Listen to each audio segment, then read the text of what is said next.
دیکھیے دنیا کے اندر انسان جب جیتا ہے تو یہ لازم ہے کہ وہ ایک سماجی حیوان کی حیثیت سے معاشرے کا حصہ بنتا ہے۔ جب وہ معاشرے کا حصہ بنتا ہے تو عقل یہ کہتی ہے کہ جب آپ کسی سوسائٹی کا حصہ بنتے ہیں تو وہاں پر سب سے بڑا اور پہلا سوال یہ پیدا ہوتا ہے کہ میرے حقوق کا تحفظ کیسے ہوگا، اس لیے کہ جو ارادہ اور اختیار میرے پاس ہے وہی دوسروں کے پاس بھی ہے۔ اسی سے ریاست کا تصور پیدا ہوا ہے کہ جان مال آبرو کا تحفظ، لوگوں کی حق تلفی سے بچا جائے اور لوگوں کی جان مال اور آبرو کا تحفظ کیا جائے۔ جب ریاست بنتی ہے تو اس کے بننے کے پہلے دن ہی سب سے بڑا سوال یہ پیدا ہو جاتا ہے کہ چلے گی کیسے۔ یعنی ریاست جو ہے وہ ظاہری بات ہے نظم اجتماعی پہ، آپ کی سوسائٹی آپ کے معاشرے پہ مشتمل ہے۔ اب اس کا کوئی حکمران ہوگا، اس کی کوئی انتظامیہ ہوگی جو ان چیزوں کو قائم رکھنے کے لیے، قانون کی بالادستی کے لیے، لوگوں کے حقوق کے تحفظ کے لیے کوئی نظریہ بنائے گی، کوئی زمین پہ بیوروکریسی اترے گی، کوئی مال اتریں گے، کوئی کام کریں گے۔ یہ ہوگا کیسے؟ کیسے ہوگا؟ یہ بہت بڑا سوال ہے۔ موجودہ دنیا نے اس سوال کا جواب دیا ہے کہ بھائی آپ ٹیکس لگائیں گے، آپ لوگوں سے ہی پیسہ لیں گے، اس لیے کہ اسٹیٹ لوگوں سے پیسہ لے کر لوگوں کا تحفظ کر رہی ہے۔ تو پیسہ کہاں سے آنا ہے اس کا جواب بھی انسان نے دے دیا کہ لوگوں نے دینا ہے۔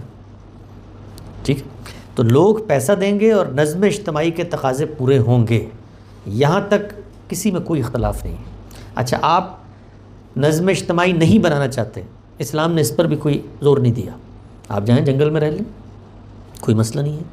لیکن جب آپ نظم اجتماعی بناتے ہیں تو پھر کچھ اخلاقی اصول طے ہو جاتے ہیں۔ آپ نے اس نظم اجتماعی سے نہیں نکلنا، آپ نے اس کی خلاف ورزی نہیں کرنی، آپ نے قانون نہیں توڑنا۔ تو نظم اجتماعی کو چلانے کے مالی تقاضے کیسے پورے ہوں، اس سوال کا جواب انسانی عقل نے بھی دیا ہے اور اللہ کے دین نے بھی دیا ہے۔ انسانی عقل نے جو اس کا جواب دیا ہے وہ موجودہ دور میں آ کر تو اب بہت سائنٹیفک ہو گیا ہے۔ ظاہری بات ہے ہم سے ٹیکس لیا جاتا ہے، اس کی بنیادیں اسٹیٹ واضح کرتی ہے۔ لیکن اگر آپ دنیا کی تاریخ پہ نظر دوڑائیں تو دنیا کے اندر انسانوں کے اوپر ہونے والا شاید سب سے بڑا ظلم اگر آپ کہیں تو وہ یہی تھا کہ حکمران ان کی کمائی سے اپنی مرضی سے ریاست کے تحفظ کے لیے جو چاہتے تھے لے لیتے تھے۔ یعنی یہاں تک ہوتا تھا کہ ورسائے کے محل میں اگر چاندی کے ورق نہیں لگ رہے اور بادشاہ کو وزیر جا کر یہ کہتا ہے کہ جی پیسے نہیں ہیں اور ٹیکس تو ہر چیز پہ لگا دیا، تو وہ کہتا تھا جاؤ نمک پہ بھی ٹیکس لگا دو۔ پھر تو دنیا میں حکمرانوں نے جو ظلم کیا ہے وہ اس بنیاد پہ کیا ہے، میرے گھر پہ آ کر میرا مال مجھ سے چھین کے لے جانا۔ تو یہ ظلم تھا انسانیت کی تاریخ میں۔ اچھا، ایک اور کام بھی ہوتا تھا، وہ یہ کہ ریاست لینا چاہتی ہے، میں دینا نہیں چاہتا کیونکہ مجھے لگتا ہے میرا مال ہے، بھائی میں کیوں دوں، باقی لوگوں سے لے لیں۔ مال دینا کوئی آسان کام نہیں ہوتا، تو چوری ہوتی ہے۔ آج بھی آپ دیکھیں کہ ہمارے یہاں پروگریسو ٹیکسیشن کا ایک نظام ہے، تو لوگ کیا کرتے ہیں، سیف ہیونز بناتے ہیں، پاناما جیسی جگہوں پہ جا کے پیسہ چھپاتے ہیں، دینا نہیں چاہتے۔ ٹیکس دینا بھی کوئی آسان کام نہیں ہے کہ ہم پیسہ دیں ان نظم اجتماعی کے تقاضوں کے لیے۔ تو اللہ کے دین نے اس کا ایک ایسا لافانی حل تجویز کیا، ابھی ہمارا اس حل پہ توجہ ہی نہیں ہے، نہ مسلمانوں کی نہ غیر مسلموں کی۔ وہ حل یہ ہے کہ اسٹیٹ ایک وجودی حقیقت ہے، چلنی ہے، مجھ پر لازم کر دیا کہ خدا کا یہ حکم ہے کہ تم نے اتنے پیسے اس کے پاؤں میں جا کے رکھنے ہیں، اس کو لینے آنے کی بھی ضرورت نہیں ہے تم سے۔ یہاں پر تو نوٹس آتے ہیں IRS کے اور اسٹیٹ بینک کے اور FBR کے، اور ہم وکیلوں کو کہتے ہیں بھائی کسی دین کی عبادت اس کو قرار دے دیا، مانگنے کوئی نہیں آئے گا، پیروں میں رکھنا ہے۔ نہیں دی زکوٰۃ تو قیامت میں یہی مال تمہارے گلے کا توق بنا کر جہنم میں ڈال دوں گا۔ یعنی وہ پوری کی پوری ترتیب ہی الٹ دی۔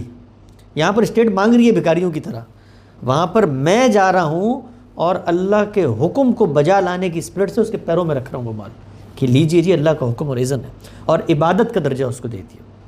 جہاں پر یہ کام کیا وہاں پر حکمرانوں کے ساتھ یہ معاملہ کیا کہ ان کو کہا کہ ایسا نہیں ہو سکتا کہ جو چاہو مرضی کرو اور اپنی مرضی سے جنگیں چھیڑو اور دنیا میں قبضے کرو اور طاقت کرو اور پیسہ غریب عوام کا ہو۔ یہ تمہارے اخراجات ہیں، ان اخراجات کی بنیاد پر اب نظم اجتماعی چلاؤ۔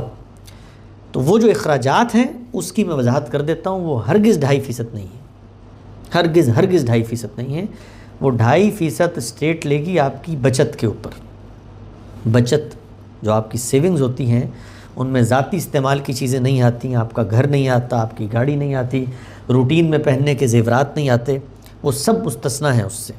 آپ کی جو بچت ہے اس پہ 2.5% ہے. دین نے بچت کی مد بتائی 2.5%، اور پھر اس کے بعد پیداوار کی مد بتائی. اور پیداوار کی جو مدات ہیں وہ 5، 10 اور 20% تک ہے. اگر آپ کو کوئی خزانہ مل گیا ہے اچانک سے، آپ کے گھر سے تیل کا کنواں نکل آیا ہے، تو 20% زکوٰۃ دینی ہے آپ کو پروڈکشن کی، کیونکہ نہ محنت ہے اس میں، نہ سرمایہ ہے آپ کا، عطیہ خداوندی ہے، خزانہ مل گیا آپ کو. اسی طریقے سے آپ وہ پروڈکشن کرتے ہیں جس میں محنت اور سرمایہ دونوں لگتے ہیں، تو پھر آپ کو پروڈکشن کا 5% دینا ہے. یہ جو آپ فیکٹریز بناتے ہیں، باقی کام کرتے ہیں، تو وہ جو ویلیو ایڈیشن ہے، ظاہری بات ہے آپ گراس پہ تو کر نہیں سکتے. میں نے اگر جوتا بنانا ہے تو 70 روپے کا چمڑا پیچھے سے آئے گا، میں اگر اس کو 100 روپے کا بھیجتا ہوں تو میری 30 روپے کی ویلیو ایڈیشن ہے. تو اس 30 روپے کی ویلیو ایڈیشن کی اگر محنت اور سرمایہ دونوں لگے ہیں تو 5% میں نے زکوٰۃ ادا کرنی ہے. یہ ہم کس اصول پہ کہتے ہیں؟ یہ اس اصول پہ کہتے ہیں کہ اللہ کے دین نے جب رسول اللہ صلی اللہ علیہ وسلم کے زمانے میں زکوٰۃ کی مدات واضح کی تو اسی وقت بتا دیا کہ زمین کی جو پیداوار ہے اس کا الگ معاملہ ہے، اس میں 2.5% نہیں ہے. اس میں یہی ہے کہ اگر وہ اللہ کی عنایت سے برانی زمین ہوتی ہے، تم صرف اس میں محنت کرتے ہو تو پھر اس پہ اتنی زکوٰۃ ہے. تو اب انسانی عقل اس چیز کا تقاضا کرتی ہے کہ جب آپ کو ایک اصول دیا جائے تو اس اصول کو آگے بڑھنا چاہیے. زکوٰۃ تو رسول اللہ کے زمانے میں صرف سونے اور چاندی پہ لی جاتی تھی. آج ہم کرنسی پہ دیتے ہیں کہ نہیں دیتے؟ دیتے ہیں نا، اسی اصول پہ دیتے ہیں کہ جو کام سونا اور چاندی کرتا تھا وہی کرنسی کرتی ہے. پہلے بچت سونا چاندی ہوتی تھی، اب بچت یہ ہے. تو پروڈکشن جو موجودہ دور کی پروڈکشن ہے اس کو کیوں نہ قیاس کیا جائے؟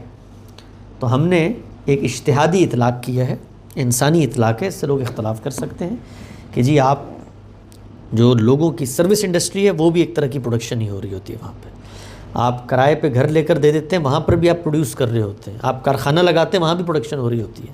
تو پروڈکشن کو بڑھنا چاہیے. بڑھنے کی جو مت تھی اگر سرکار نے آپ سے ویسے ہی لے لی ہے ٹیکس کی صورت میں، تو اب عقل کیا کہتی ہے کہ زکوٰۃ ساری کی ساری تھی کس مقصد کے لیے؟ نظم اجتماعی کے تقاضوں کے لیے. وہ اس نے مجھ سے الگ سے لے لی، تو اب کیا میں دوبارہ ادا کروں گا؟ نہیں ادا کروں گا. دوبارہ ادا مجھے نہیں کرنا چاہیے، اس لیے کہ جو میرے اوپر لازم تھا وہ تو مجھ سے آلریڈی لے لیا گیا.